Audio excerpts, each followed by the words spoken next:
dans la vie, il y a des vocations différentes. On n'est pas tous appelés à faire la même chose. On n'est pas tous appelés à être serviteurs de la même manière.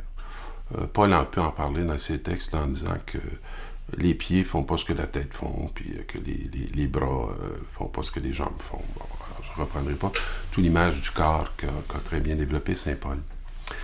Mais moi, je n'ai pas été appelé à être médecin. Mais d'être appelé à soigner, à guérir, c'est un appel qui est un appel d'une grandeur qu'on ne peut pas nier. Moi, je n'ai pas été appelé à faire des prothèses.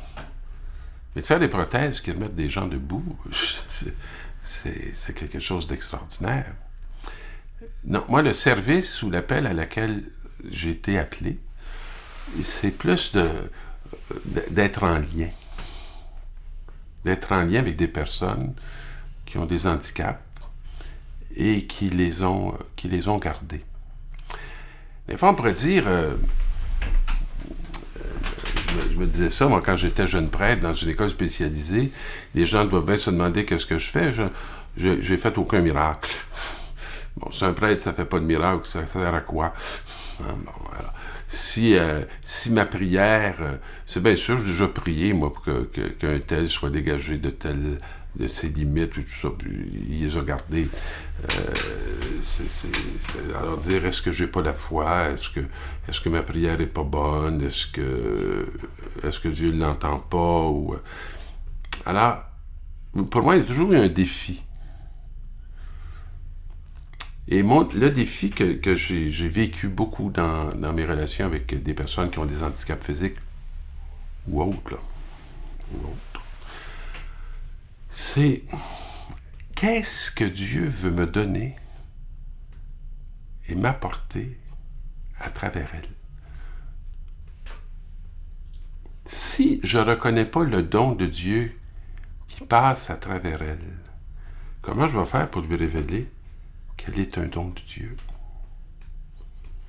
Et si je crois que pour qu'elle soit une image de Dieu, il faut qu'on la rebâtisse ou qu'on la reconstruise selon nos concepts de perfection.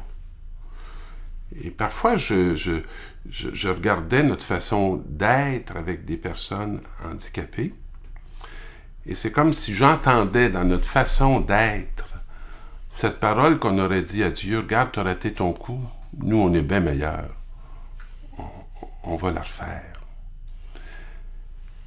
Alors pour moi, c'est de maintenir une espèce de détresse dans l'être. L'être a besoin d'abord d'être reconnu dans ce qu'elle est, comme elle est. Et si moi, je suis capable de recevoir à travers cette personne-là et le lui révéler, le don que Dieu me fait à travers elle, c'est toute sa dignité de personne qui se découvre et qui s'approfondit. Et pour moi, c'est une dimension qui est excessivement importante dans le rapport qu'on a avec les proches, avec nous-mêmes et avec Dieu. La foi, c'est pas de la performance. La foi, c'est pas de la performance. C'est ça. C'est la puissance du Seigneur. Et quand Jésus, encore une fois, sur sa croix, par rapport aux êtres qui, par peur, l'ont crucifié, et qu'il dit au Père, « Pardonne-leur, ils ne savent pas ce qu'ils font », il y a toute une puissance là, parce que la haine est vaincue, parce que le cycle de la violence est brisé. Et moi, j'ai été souvent témoin comment de mes amis handicapés ont été l'occasion de briser des cycles de violence, ont été l'occasion d'apaiser des personnes profondément angoissées et profondément troublées. On ne devient pas humain dans la facilité. On devient davantage humain en dépassant des limites qui, elles, demeurent, mais qui nous amènent à une autre façon d'être, façon de regarder, façon de découvrir et façon d'être en lien ensemble. Et pour moi, la foi et la puissance de la foi, c'est d'abord ça. Et après 33 ans de vie de père avec mon fils,